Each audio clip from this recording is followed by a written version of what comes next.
বাংলাদেশের বিশ্বকাপ বয়কটের খবরে সরগরম ক্রিকেট দুনিয়া। চরম অস্থিরতার মাঝে ফিক্সিংয়ের অভিযোগ ও প্রভাবশালী পরিচালকদের পদত্যাগের খবরে টালমাটাল দেশের ক্রিকেট পাড়া। অনর আইসিসি যখন বাংলাদেশের বদলে স্কটল্যান্ডের খেলা নিশ্চিত করল, তখনই এলো নতুন খবর। সাকিব আল হাসানকে ফেরানোর কথা বলে চমক জাগিয়েছে বিসিবি। প্রশ্ন হলো, বিশ্বকাপ থেকে আনুষ্ঠানিকভাবে নাম সরে যাওয়ার দিনই সাকিবকে নিয়ে কেন আলোচনা? দলে ডাক পেলেও তার খেলতে পারার সম্ভাবনা কতটুকু? সর্বোপরি কতটুকু ক্ষতির মুখে বাংলাদেশ? এসব নিয়ে আলোচনা করব আজকের স্টার এক্সপ্লেন্সে।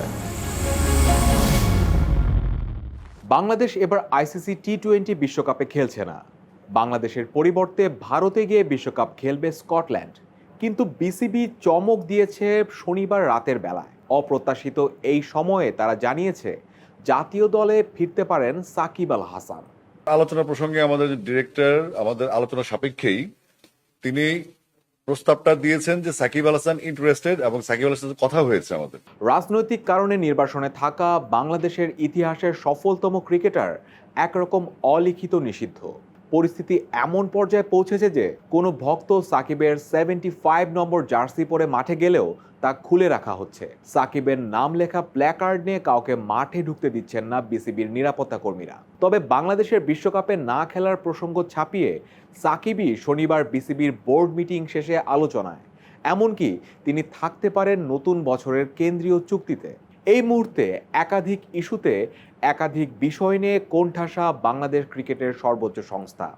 বিসিবির প্রভাবশালী পরিচালক মোখলেছুর রহমান শামীমের বিরুদ্ধে বিপিএল এ ফিক্সিং এর মতো গুরুতর অভিযোগ উঠেছে। তাকে সরিয়ে দেওয়া হয়েছে স্থায়ী কমিটির দায়িত্ব থেকে। পদত্যাগ করেছেন আরেক প্রভাবশালী পরিচালক ইশতিয়াক সাদেক।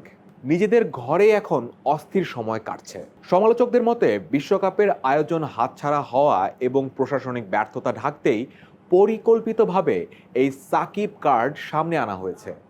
বোর্ড সভায় পরিচালকদের পদত্যাগ এবং ফিক্সিংয়ের মতো স্পর্শকাতর ইস্যুগুলো ধামাচাপা দিতেই আলোচনায় এখন সাকিব আল হাসান। কিন্তু জাতীয় দলে ডাক পেলেও সাকিবের খেলতে পারার সম্ভাবনা কতটুকু? সাকিব আল হাসানের দেশে ফেরা বর্তমানে এক প্রকার অনিশ্চিত। ক্ষমতাচ্যুত আওয়ামী লীগ সরকারের সংসদ সদস্য হওয়ায় সাকিবের বিরুদ্ধে একাধিক মামলা হয়েছে। সরকারি বাধার কারণে তিনি দেশে ফিরতে পারেননি। সাকিবের ফেরার বিষয়টি তাই কেবল বিসিবির হাতে নেই, বরং রয়েছে আইনি জটিলতা। সেই সঙ্গে সাকিবের ফিটনেসও গুরুত্বপূর্ণ ইস্যু। বিসিবি পরিচালক আসিফ আকবর জানিয়েছেন, সাকিব যদি ফিট থাকেন এবং নির্দিষ্ট ভেন্যুতে উপস্থিত থাকতে পারেন, তাহলে নির্বাচকরা তাকে দলে নেবেন। যদিও মাসখানেক আগেই তিনি বলেছিলেন, সাকিব আল হাসান যদি অনুশোচনা প্রকাশ না করেন, তবে তিনি সাকিবের দলে ফেরার পক্ষে নন। এদিকে বিসিবি সভাপতি আমিনুল ইসলাম বুলবুল সাকিবের বিরুদ্ধে থাকা মামলাগুলো নিরসনে সরকারের সঙ্গে আলোচনার আশ্বাস দিয়েছেন। আসা যাক একটু বাংলাদেশ বিশ্বকাপ খেলা না খেলা প্রসঙ্গে। বাংলাদেশের বিশ্বকাপে না খেলার প্রতিক্রিয়ায় অন্য দেশ বা ক্রিকেট সংশ্লিষ্টরা কি বলছেন? 2026 টি-20 বিশ্বকাপে বাংলাদেশের অংশগ্রহণ নিশ্চিত করতে পাকিস্তান ক্রিকেট বোর্ড বেশ কৌশলগত ভূমিকা পালন করে। আইসিসি বোর্ড সভায় অধিকাংশ দেশই বাংলাদেশের ভেন্যু পরিবর্তনের দাবির বিপক্ষে অবস্থান নেয়। একমাত্র পাকিস্তানই বাংলাদেশের দাবির পক্ষে সমর্থন প্রকাশ করে।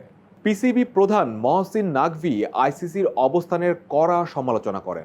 তিনি একে দ্বিমুখী নীতি ও অবিচার হিসেবে অভিহিত করেন।